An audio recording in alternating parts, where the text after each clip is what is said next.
అందరికీ నమస్కారం. మనం ఈరోజు నుంచి శ్రీ శివమహాపురాణం వేదవ్యాస మహర్షి ప్రణీతం, దానికి తెలుగు వచనము. వచన రచన సాహిత్య కళానిధి శ్రీ విశ్వనాథ సత్యనారాయణమూర్తి గారు. ఇది రామకృష్ణ మఠం వారి ప్రచురణ. ప్రవేశిక: కరాన త్రిశూలము, ఉరాన ఎముకల పేరు, శిరాన నెలవంక ధరించి లీలాతాండవలోలుడైన పరమశివునికి శిరస్సు వంచి భక్తి పురస్సరంగా ప్రణామం చేస్తున్నాను అని భాగవతంలో పోతనామాచ్యుడు పరమశివుణ్ణి ప్రార్థించాడు. నిర్గుణ నిరాకార నిర్మోహితుడైన ఆ పరబ్రహ్మమే సాకార రూపుడైన పరమశివుడిగా రూపం దాల్చాడు. హర హర మహాదేవ అంటూ భక్తి ప్రపత్తులతో తనను స్మరించే ప్రతి జీవికి ముక్తి మార్గాన్ని ప్రసాదించే పరబ్రహ్మమే మహాశివుడు. ధ్యానయోగమే ముక్తికి రాజమార్గంగా తెలియజేసి తాను కైలాసపతి మహేశ్వరుడుగా ధ్యానంలో యోగంలో లయించి బోధించే పరమగురువు మహాశివుడు. అట్టి పరమశివుని వర్ణనతో కూడినదే శివ మహాపురాణం. వేదములే మూలములుగా గల అష్టాదశ పురాణాలు ఉన్నాయి. ఆ వేదములు చతుర్ముఖ బ్రహ్మకు పరమశివుడే ఉపదేశించాడు కనుక వేదములు వాటి నుండి వెలువడిన శృతి స్మృతులు పురాణాలు అన్నీ ప్రప్రథమగా శివుని చేత బ్రహ్మదేవునికి తెలవబడింది. కాబట్టి మహాశివుడే మొట్టమొదటి పురాణ కథానాయకుడని భారతం శాంతి పర్వంలో అష్టాదశ పురాణానాం దశభిఃకథ్యతే శివ అని పేర్కొనబడింది. అష్టాదశ పురాణాల్లో 10 పురాణాలు శివుని కథలతో నిండినవని స్పష్టంగా తెలియబడుచున్నది. సర్వవ్యాపకుడు, సర్వాధారుడు, నిర్వికారుడు, నిరంజనుడు అని బ్రహ్మ విష్ణువాది దేవతల చేత కీర్తించదగ్గ మహాశివుని లీలామహాత్మ్యాన్ని తెలిపేదే ఈ శివమహాపురాణం. ఈ శివమహాపురాణం మహాపుణ్యప్రదాలైన 12 సంహితలను కలిగి ఉన్నది. 1,00,000 శ్లోకాలతో కలిగినది. అయితే కలియుగ జీవులు అల్పాయుష్కులని గ్రహించి వ్యాసమహర్షి 7 సంహితలు 24,000 శ్లోకాల్లో సంక్షిప్తం గావించారు.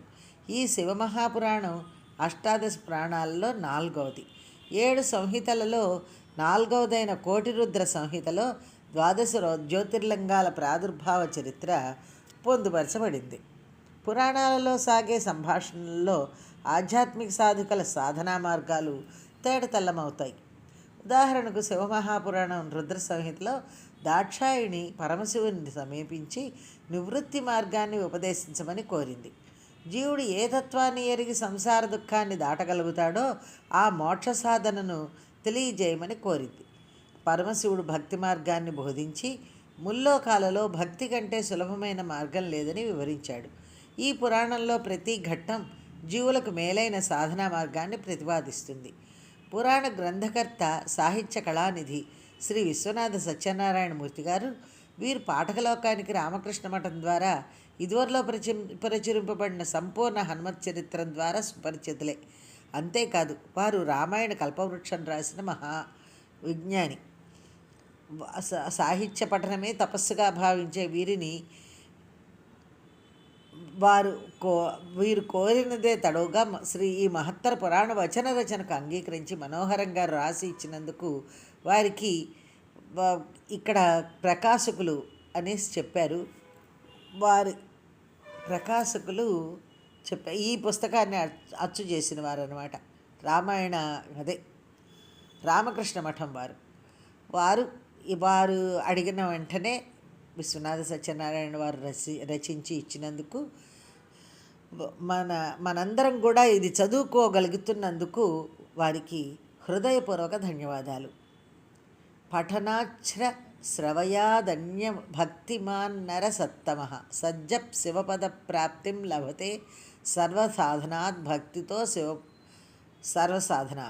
భక్తితో శివపురాణం పఠించే మానవులు ఆ పురాణమును భక్తి శ్రద్ధలతో ఆలకించేవారు, శివుని భక్తి ప్రపత్తులతో ఆరాధించే నరులు మానవోత్తములై ఇహలోకమునందు సుఖసౌఖ్యాలను, పరలోకమునందు శివ సాన్నిధ్యాన్ని పొందగలరని ఈ పురాణమే చెప్తుంది. కాబట్టి మనందరం కూడా ఈ శివపురాణాన్ని ఈరోజు నుంచి కొద్దిగా పఠిస్తూ పారాయణ చేసుకుందాం. ధన్యవాదములు.